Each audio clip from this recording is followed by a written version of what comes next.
Like they all take an example, each by individual. After they've talking the story, that they will ask you a question. Tell us, um, if I build a house and the house that or a heart that without an access or door, Mm. what does mean in our culture? Mm.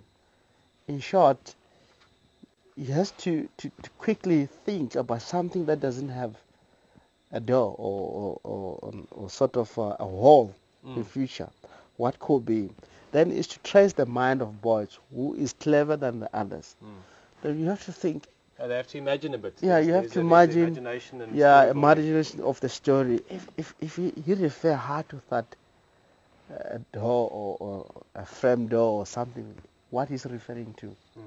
then it's something that they will train your mind to a little bit more fast to think, and by that time they can able to identify in a group of the children, because in our culture we like are proud of lions, and one man can own over 26 children, and Yeah. all of them you have to know them, Yeah. which one is fast, which one is Yeah. not, Yeah. so that if they associate, if they said house without a door, they'll tell you in our Shangan, if they say that indirectly, the meaning eggs.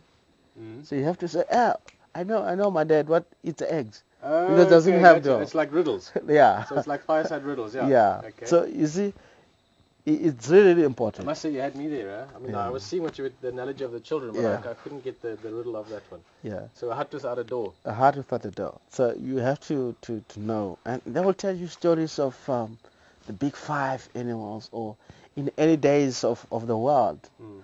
In Eden, when God and Eva and Eden, or one, long ago, long ago, upon where, I don't know, maybe billion years back, but Yeah. this is history and I'm Yeah. not sure. Yeah. They'll tell you by that time people and animals are able to talk one language, Yeah, they could speak to each other. speak to each other.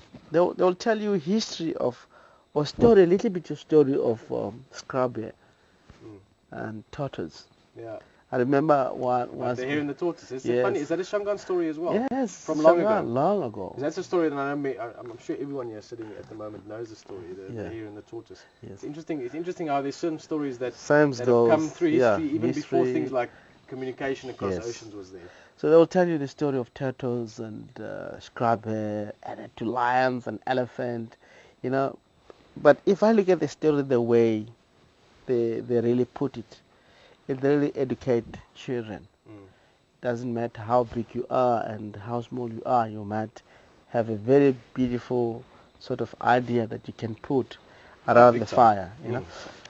The story, cut to the shortest story, they will tell you about the turtles and... But also, sorry to interrupt you, but it's also with children, and I'm only, I don't know that much about children yet. You've got your own children, but children are always busy.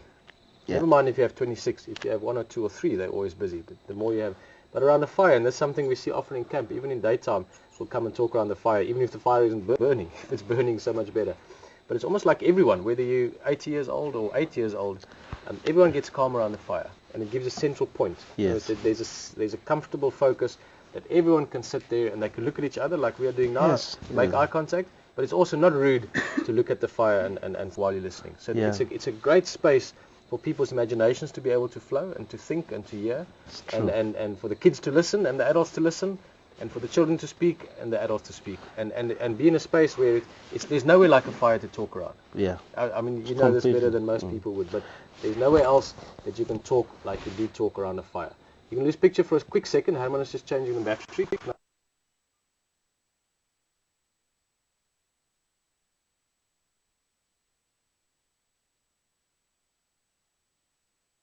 And it's something that many people and how shall I put this? A lot of people, most people. I've spent collectively probably over a year living in parts of Europe or America. Even though they have fires, I mean, people love fire. That's one of our most primal drives. There is something in every human being that when you see a fire, it feels good. It comes from a long time ago, before we knew what shoes were or clothing, never mind cell phones and computers and cameras. But is that in a lot of first world countries, the opportunity to sit around a fire like we are now, open fire, with nice quality wood. You know, this wood I said earlier how hard it is, but it smells beautiful as well. The color of the flames, the color of the coals afterwards, the whole ambience of a fire is something that is very powerful. And maybe the more we explain it and express what it is like to be around it, and have the traditions that we have around a fire, like storytelling, like discussing things, maybe the more you will enjoy sitting around the fire with us. Yeah, it's true. It's definitely true. But furthermore, that Peter, I'm thinking while you are talking, doesn't matter in the part of the world, but I believe in our tradition, sitting around the fire, it's in our nature. Big time. Big time. Whether it's Europe, wherever, as a human being, it's in our nature. I believe, I hope, while I was young, I was told that if you run the fire, the heat of the fire is really needed in our body system for our own health.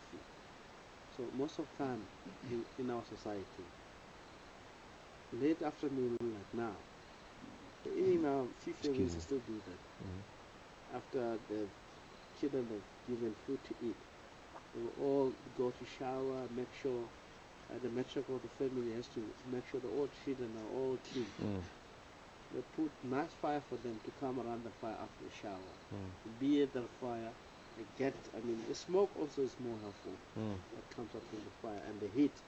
After that, they will be sent back to the rooms. And it's really, really amazing sometimes I grow in that environment, but because I was told I'd never ever experienced. But as we talk now, he started telling me that it was a true story, that it's really, because my mom used to tell me, hey, you must go to around the fire, you must sit around the fire. I didn't understand why. And also around winter, around summer, if it's cold, naturally by the evening you sit around the fire. But I think, and what you said there now exactly, it made me think further as well, but there's an incredibly strong mutual sharing or mutual bonding around a fire, and it's something that we in camp experience, and we miss it to an extent now because the opportunity is there much less to have that. But I've become calmer in the last 10 minutes sitting around the fire with you. It is something that it brings a little bit of calm to the mind. There's a certain it's almost hypnotic sitting around a fire. It instantly calms you. There's the memories of being around fires before, and it bonds people as well. For a family or for a village or for a group of people camping together, working together, whichever, spending time around a fire it brings people closer, because you have that mutual calm. You stand there and you have more time to talk, you have more time to be quiet. It's something that, and funny enough, since what we're doing is directly linked to that, but in a way, televisions, and this is a very different conversation, I don't mean to change the trend now, but that feeling of being around a fire together and with kids and family, you would always spread out evenly around the fire. It gives you a mutual, everyone is facing towards everyone in the same sphere. But I think it's a deep primal drive for humans to be collectively around something, which is maybe what happens with television sometimes. Not that you can sit all the way around it, but people sit in front of it, but unfortunately it's just a very different feeling. But there's a primal drive for people to look at something collectively and to share. And I think there is nothing, no, I don't think, in fact this I can say I know for a fact, there is nothing that does that in nearly the same way as a fire does for people sitting together. True. A party without a fire is a party, is not fire. People, they don't seems like to like it. But if it's a fire, it's been built, it tend to be people, because they can really be calm around the fire, they can talk to one another, and there's really a lot of Excuse me. If someone speak around the fire. It's in the nature, in other ways. It's really amazing. No, it is. It's a special place. And I enjoyed your storytelling earlier. Even with me running around and doing other things. Thanks, sir. You're It welcome. was good. We'll have more of those. I like listening to your stories. Plus, Rexon's got another good knack that good storytellers. My grandfather was a very good storyteller, and my father actually as well. Is that there's the ability to just tell a story that's entertaining, that people listen to, but there's almost like, not a lesson. A lesson is the wrong word, but there's some value in the story. If you listen to the story, you can afterwards feel, I'm enriched for being entertained, but I'm also enriched for having learned something or having felt something, maybe not even learned. And therefore we'll listen to lots more of Rex's stories. Rexon, always nice to shake your hand on the fire as well. Thanks you so much. Yeah, I'm still having 3 hours ahead. Yeah, you're going to have lots. For those of you that want to, I'm sure Rexon is going to tell some more stories tonight. Yeah, it will be more stories that will come up, definitely. Cool. I believe.